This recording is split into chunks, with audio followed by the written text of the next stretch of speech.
Interlinking of reverse యొక్క ఇది purpose నెరవేరుతుంది అని చెప్పేవాళ్ళు. కానీ ఇప్పుడు ఏమవుతుంది, ఇంటర్లింకింగ్ ఆఫ్ రివర్స్లో తెలంగాణను పక్కకు పెట్టేసినారు, ఒక రాష్ట్రాన్నే పక్కకు జరుపుతున్నారు. 10 ఏళ్లుగా ఉన్న ప్రతిపాదనలు పక్కకు పెట్టి రాత్రికి రాత్రి గోదావరి నదిని మళ్లించడానికి కొత్త ప్రతిపాదన ముందుకు తెచ్చిండ్రు. ఈ ప్రతిపాదనలో ఇంకా ఒక డేంజరస్ విషయం ఏంటంటే, ఇప్పుడు మన సమ్మక్క సాగర్ అనేటువంటిది అరౌండ్ దాని హైటు, మన సమ్మక్క సాగర్ హైటు 83 మీటర్స్ ఉంటుంది. Sammakka Sagar height 83 metres. సమ్మక్క సాగర్ నుంచి మనము నాగార్జున సాగర్ తీసుకుపోవాలంటే Nagarjuna Sagar FRL 180 to 180 metres. కానీ ఇప్పుడు వాళ్ళు ప్రతిపాదించిన పోలవరం టు బనకచెర్ల ఏదైతుందో, పోలవరం అంటే ఏమవుతుంది, తప్పకుండా ప్రకాశం బ్యారేజ్కి తేవాలి. ప్రకాశం బ్యారేజ్ హైట్ 12 మీటర్లు. 12 మీటర్ల నుంచి బనకచెర్ల అంటే 263 మీటర్లు. అంటే ఇప్పుడు తెలంగాణ భూభాగం నుంచి తీసుకపోతే 97 మీటర్ల లిఫ్టు, ఇప్పుడు వాళ్ళ పోలవరం నుంచి బనకచెర్ల తీసుకపోతే 250 మీటర్ల లిఫ్టు. ఎంత లిఫ్ట్ పెరుగుతుంది? ఎక్కడ 97, ఎక్కడ 250, దాదాపు 153 మీటర్ల లిఫ్ట్ పెరుగుతుంది. ప్రాజెక్ట్ కాస్ట్ పెరుగుతుంది, రికరింగ్ పెరుగుతుంది, ఎలక్ట్రిసిటీ బిల్లు పెరుగుతుంది, మెయింటెనెన్స్ పెరుగుతుంది, ప్రాజెక్ట్ కాస్ట్ పెరుగుతుంది. సెంట్రల్ వాటర్ కమిషను, NWDA వేసిన ప్రాథమిక అంచనాల ప్రకారం తెలంగాణ భూభాగం కింద నుండి గతంలో ప్రతిపాదించిన విధంగా ఇచ్చంపల్లి నుంచి నాగార్జున సాగర్ తీసుకుపోతేనేమో మన రాష్ట్రం గుండా పోతే 48,000 కోట్లతో ఈ ప్రాజెక్టు పూర్తవుతుంది. పోలవరం నుంచి బనకచెర్ల తీసుకుపోతేనేమో దీనికి 82,000 కోట్లు ఖర్చు అవుతుంది. అంటే ఖర్చు ఎక్కువ, మెయింటెనెన్స్ ఎక్కువ, ఒక రాష్ట్రానికి అన్యాయం చేస్తూ ఈ ప్రాజెక్టును తలపెడుతున్నారు. అంటే at the cost of Telangana. ఇప్పుడు కేంద్రం కూడా ఆలోచించాలన్నా వద్దా, బీజేపీ ప్రభుత్వం కూడా? అంటే ఒక రాష్ట్రాన్ని, ఈ రాష్ట్రం దేశంలో భాగం కాదా? మాకు ఈ దేశ ఫలాలు మా రాష్ట్రానికి అందకూడదా? ఇంటర్లింకింగ్ ఆఫ్ రివర్స్ నుంచి ఈ రాష్ట్రాన్ని ఎట్లా తొలగిస్తారు?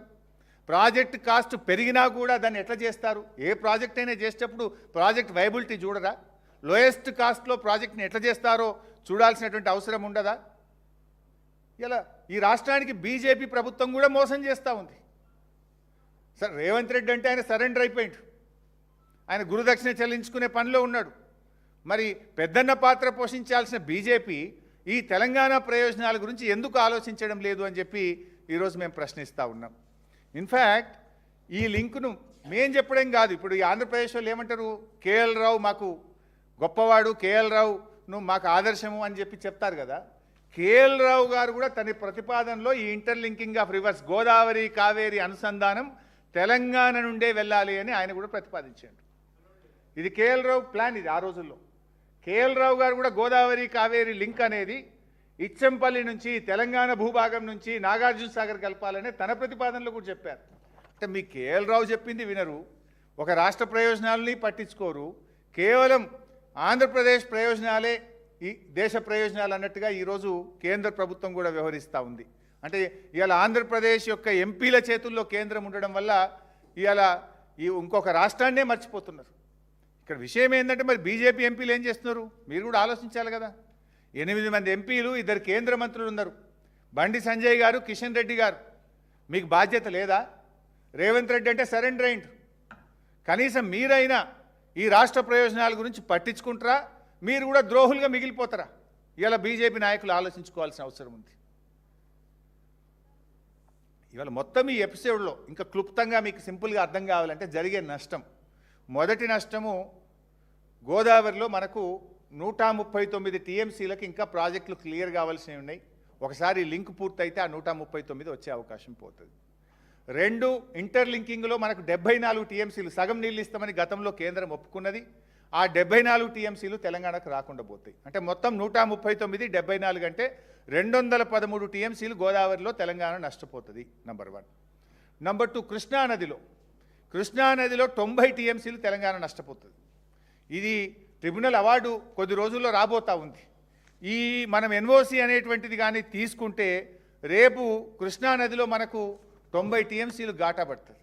ఇవాళ మనకు చాలా కల్వకుర్తికి 40 టీఎంసీలు మనం నికర జలాలు కేటాయించుకోవాలి, ఎస్ఎల్బీసీకి 40 టీఎంసీలు కేటాయించుకోవాలి, దిండికి 30 టీఎంసీలు కేటాయించుకోవాలి, నెట్టంపాడుకు 20 టీఎంసీలు కేటాయించుకోవాలి.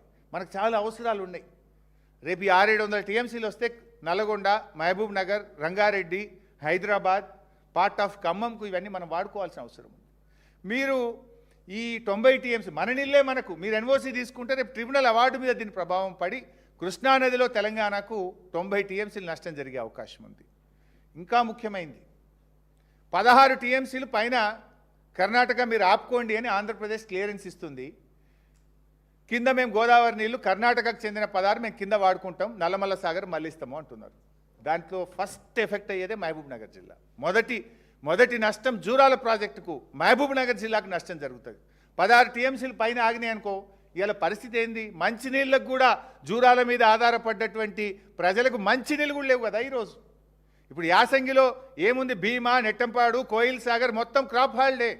ఇంకా 16 టీఎంసీలు పైన వాళ్ళు ఆపుకుంటే రేపు నష్టం మహబూబ్ నగర్ జిల్లాకు జరుగుతుంది కదా. నువ్వేదో పాలమూరు బిడ్డ అంటావు, నువ్వేం బిడ్డవు? పాలమూరు ద్రోహం చేస్తున్నావు నువ్వు. ఈ 16 టీఎంసీలు పైన కర్ణాటక ఆపుకుంటే నష్టం జరిగేది మహబూబ్ నగర్ కదా. నీళ్ళు మొట్టమొదలు కృష్ణా జిల్లాలు తగిలేదే మన జూరాలకు కదా. ఇవాళ రేపు ఈ 16 టీఎంసీలకు ఆంధ్రప్రదేశ్ ఒప్పుకుంటే దానికి నువ్వు కూడా సంతకం పెడితే నష్టపోయేది పాలమూరు జిల్లా. 4వ నష్టం ఏం జరుగుతుంది? We miss national project. ఆంధ్రప్రదేశ్కి ఏమో 2వ నేషనల్ ప్రాజెక్ట్ అవుతుంది. ఒక పోలవరం అయింది, ఇప్పుడు ఇది 2వది. గోదావరి బనకచెర్లకు కూడా ఇంకొక నేషనల్ ప్రాజెక్ట్ వస్తుంది. తెలంగాణకు నేషనల్ ప్రాజెక్టే ఉండదు. 5వ నష్టం ఏం జరుగుతుందంటే ఈ ఇంటర్లింకింగ్ ఆఫ్ రివర్ అనేది తెలంగాణ భూభాగం నుంచి పోతే, అంటే మనము ప్రతిపాదించినటువంటి సమ్మక్క సాగర్ కానీ వాళ్ళు కడతామన్న లో లెవెల్ ఇచ్చంపల్లి నుంచి నాగార్జున సాగర్ పోతే కరువు ప్రాంతాలైన మిగిలిపోయిన కొన్ని అక్కడక్కడ వరంగల్, నల్గొండ ఏదైతే కొంత మిగిలిపోయిన ప్రాంతాలకు కూడా మనకు 74 టీఎంసీలు నీళ్ళు ఇచ్చుకునే అవకాశం వస్తుంది. అది కూడా కోల్పోతున్నాం. అది కూడా కేంద్ర ప్రభుత్వ డబ్బులతోని, రూపాయి ఖర్చు లేకుండా మన నాగార్జున సాగర్ కలుపుకుంటే సాగర్ ఆయకట్టుకు, హైదరాబాద్ మంచినీళ్లకు, ఈ ఎండ్ రూట్లో మిగిలిపోయిన ప్రాంతాలకు కూడా నీళ్ళు వస్తాయి కదా. అది కూడా కోల్పోతున్నాం కదా. ఇన్ఫ్యాక్ట్ ఇంకా బాగా అర్థం చేసుకోవాలంటే ఇది ఏమైతుంది? First choice, first come first, ముంగట మనమే ఉంటాం. నీళ్ళు కావేరు దాకా పోవాలి, తెలంగాణ దాటి ఆంధ్రప్రదేశ్ చూసుకొని కర్ణాటక చూసుకొని అది ఆడికి పోవాలి తమిళనాడుకు. కానీ మనకేమైతే ఏదైనా కరువు వచ్చిందనుకో ఫస్ట్ యూజర్ మనం ఉంటాం. We will be the beneficiary. For example ఇంకా మీకు అర్థం కావాలంటే చెన్నై డ్రింకింగ్ వాటర్కు 15 టీఎంసీలు ఇచ్చినాం మనం. 3 రాష్ట్రాలు కలిపి 15 ఇచ్చినాం. దానికి ఆంధ్రప్రదేశ్ ఏం చేసింది? తెలుగు గంగ ద్వారా చెన్నైకి ఇస్తాము అన్నారు. 29 సంవత్సరాలు అయింది అది పూర్తయి. 29 సంవత్సరాల యావరేజ్ తీస్తే 4 టీఎంసీలే చెన్నైకి పోయినాయి. 15 ఎన్నడు పోలేదు, సగం కూడా పోలే ఎన్నడు. యావరేజ్ చెన్నైకి పోయినాయి 4. ఎందుకు? ఈ తెలుగు గంగ పోయేటప్పుడు ఇటు దిక్కు మోటార్లు వేసిరి, అటు దిక్కు మోటార్లు వేసిరి, రైతులు గుంజుకుండ్రి, పంటలు పండించుకుండ్రి. ఎవరిని కాదంటావు? ఏసీఆర్పీఎఫ్ ఏం చేస్తుంది? 4 టీఎంసీలే ముట్టినాయి చెన్నైకి యావరేజ్ ఇన్ 29 ఇయర్స్. రేపు ఈ ఇంటర్లింకింగ్ తెలంగాణ భూభాగం నుంచి నాగార్జున సాగర్ పోతే మన వరంగల్ జిల్లా, మన నల్గొండ జిల్లా, మన రంగారెడ్డి జిల్లా మనం వాడుకుంటాం కదా. We will become the first beneficiary కదా. ఇటు 74 టీఎంసీల హక్కుతో పాటు పర్మనెంట్గా మనం ఒక గొప్ప అవకాశాన్ని తెలంగాణ కోల్పోతుంది కదా. మన రాష్ట్రాన్నే వదిలిపెట్టి కిందనే పట్టుకపోతాం. ప్రాజెక్ట్ కాస్ట్ 40,000 కోట్లు పెరిగినా సరే కిందికెళ్ళిపోతామంటే నువ్వు డూడు బస్వన్న లెక్క తలుపుడేంది? ఇటు కృష్ణాలో అన్యాయం, అటు గోదావరిలో అన్యాయం. ఇది ఒక శాశ్వతమైనటువంటి ద్రోహం మనకు జరుగుతూ ఉంది. ఇంకా దీనికి అందమైన ముసుగులు, లీకులు ఇస్తున్నారు. మీరు ఈ మధ్య చదువుంటారు లీకులు. ఏమి ఇస్తుండ్రు? జల జగడాలకు చెక్కు పెట్టడానికి కేంద్రం మాస్టర్ స్ట్రోక్ అట. ఏంది మాస్టర్ స్ట్రోకు? తెలంగాణను ముంచుడా? ఇది అద్భుతమైన ఫార్ములా అంటాడు ఒకడు. దానికి లీకులు ఇచ్చి టీవీల్లో, పత్రికల్లో వార్తలు, సోషల్ మీడియాలో వార్తలు, సుజలాం సుఫలాం అని రాసిండ్రు. ఎవరికి సుజలాం, ఎవరికి సుఫలాం? ఒకవేళ నిజంగా ఈ ప్రాజెక్ట్ అమలైతే ఆంధ్రప్రదేశ్కు సుజలాం, తెలంగాణకు నిష్ఫలం. మనకేం రాదు, అన్ని పోవుడే తప్ప. మన సమ్మక్క సాగర్ పోతాయి, డైవర్షన్ వాటర్లో 45 టీఎంసీ పోతుంది, ఇంటర్లింకింగ్లో రావాల్సిన 74 టీఎంసీలు పోతుంది, అనుమతులు రావాల్సిన 139 టీఎంసీలు పోతుంది, కృష్ణానదిలో ట్రిబ్యునల్ ముందు 90 టీఎంసీలకు ఎఫెక్ట్ అవుతుంది, నేషనల్ ప్రాజెక్ట్ రాకుండా పోతుంది. ఆంధ్రప్రదేశ్కు సుజలాం, తెలంగాణకు మాత్రం నిష్ఫలం. దీనికి మన రేవంత్ రెడ్డి గారు తలలూపుడు, ఇంకా ఈ లీకులు రాయించుడు. అంటే రేవంత్ రెడ్డి వైఖరి చూస్తుంటే ఇప్పుడు ఒక తెలంగాణ ముఖ్యమంత్రిగా బాధ్యతలు నిర్వర్తిస్తున్నట్టు లేదు, తెలంగాణ ప్రతినిధిగా ఈయన పనిచేస్తున్నట్టు లేదు. ఈయన చంద్రబాబు ప్రతినిధిగా కుర్చీలో కూర్చున్నట్టు కనబడతా ఉంది. అసలు ఎవడైనా తెలంగాణ ముఖ్యమంత్రి దీన్ని ఒప్పుకుంటాడా? నాకు తెలిసి ఉమ్మడి రాష్ట్రంలో కూడా నీటిపారుదల రంగంలో ఏ ముఖ్యమంత్రి కూడా తెలంగాణకి ఇంత అన్యాయం చేసి ఉంటాడు. ఇవాళ అంత అన్యాయానికి రేవంత్ రెడ్డి ఒడిగడతా ఉన్నాడు. రేవంత్ రెడ్డి చేస్తున్నది జలద్రోహం. ఇది ముఖ్యమంత్రి కుర్చీలో కూర్చోండి ఇవాళ తెలంగాణ ప్రజలకు నమ్మక ద్రోహానికి రేవంత్ రెడ్డి గారు పాల్పడతా ఉన్నారు. మేము ఇప్పటికైనా రేవంత్ రెడ్డి విజ్ఞప్తి చేస్తూ ఉన్నాం, ఇప్పటికైనా ఈ పిచ్చి ఆలోచనలు విరమించు. చరిత్ర పుటల్లో చరిత్రహీనుడుగా మిగిలిపోకు. రాష్ట్ర ప్రయోజనాలు ముఖ్యం. గురుదక్షిణ చెల్లించుకోవాలంటే ఇంకా చాలా మార్గాలు ఉన్నాయి, చూసుకో. ఇప్పటికే ఏం జరుగుతుంది, నేను బీజేపీని కూడా అడుగుతున్నా. కేంద్ర ప్రభుత్వ సంస్థ అయిన కేఆర్ఎంబి కృష్ణా నదీ జలాల వినియోగంలో తెలంగాణకు అన్యాయం చేసింది. ఈ సంవత్సరం 25% తెలంగాణ వాడుకున్నది, 75% ఆంధ్రప్రదేశ్ వాడుకున్నది. ఎంత అరిచినా మొత్తుకున్నా ఇవాళ కేంద్ర ప్రభుత్వం కేఆర్ఎంబి పట్టించుకోలేదు. తెలంగాణకు కృష్ణా నదీ జలాల్లో 25% వాడినాం. సరిగా మాకు ఆ తెలిసి తెలివని ఉత్తమ్ కుమార్ రెడ్డి మేమే ఎక్కువ వాడినాం అంటుండు. ఇది నా మాట కాదు, తెలంగాణ ఈఎన్సీ మాట. తెలంగాణ ఈఎన్సీ కేఆర్ఎంబికి లెటర్ రాసిండు, అయ్యా మేము 25 వాడుకున్నాము, ఆంధ్రప్రదేశ్ 75 వాడుకున్నది, జర ఆపు ఆపు అని ఈయన గీ గీ అంటుండు. పైన రేవంత్ రెడ్డి ఏమో మీటింగ్ అడగడు, అపెక్స్ కౌన్సిల్ మీటింగ్ డిమాండ్ చేయడు, ఈయననే సరెండర్ అయి ఉండే. ఇది కేఆర్ఎంబి చేస్తున్న ద్రోహం. ఇప్పుడు central water commission interlinking of reverse నుంచి తెలంగాణను తొలగించి మొత్తం గోదావరి నీళ్లను కూడా ఆంధ్రప్రదేశ్ దోచిపెట్టడంలో ఇలా సెంట్రల్ వాటర్ కమిషన్ కూడా తెలంగాణకు ద్రోహం తలపెడతా ఉంది. అటు కేఆర్ఎంబి కృష్ణానదిలో ద్రోహం చేసింది, ఇటు central water commission Godavari Banakacherla ద్వారా ఇంటర్లింకింగ్ ఆఫ్ రివర్స్ రూపంలో తెలంగాణకు ద్రోహం తలపెడతా ఉంది. మరి ఈ రాష్ట్ర మంత్రులుగా మీకు బాధ్యత లేదా? మీరు పట్టించుకోరా అని నేను అడుగుతా ఉన్నా. రేవంత్ రెడ్డి అంటే surrender and phone. What about the union ministers? What about the 8 MPs who was one from Telangana? మీరు ఎందుకు మాట్లాడతలేరు? బండి సంజయ్ గారు, కిషన్ రెడ్డి గారు ఈ రాష్ట్ర ప్రయోజనాలు కాపాడతారా, లేదు రాజకీయ ప్రయోజనాలకే మీరు ప్రాధాన్యత ఇస్తారా? మీకు రాజకీయం ముఖ్యం అనుకుంటే ఈ 3 ఏళ్ళు ఉంటారు, కానీ రేపు తెలంగాణ ప్రజలు మాత్రం మిమ్మల్ని కానీ ఇటు రేవంత్ రెడ్డిని కానీ క్షమించరు అని చెప్పి ఈ సందర్భంగా మేము హెచ్చరిస్తూ ఉన్నాం. ఇవాళ ఈ విషయంలో మేము ఒకటే చెప్పదలుచుకున్నాం, ఇప్పటికైనా తెలంగాణ ప్రభుత్వం మేల్కొని స్పష్టంగా 5-6 విషయాలను డిమాండ్ చేయాలి.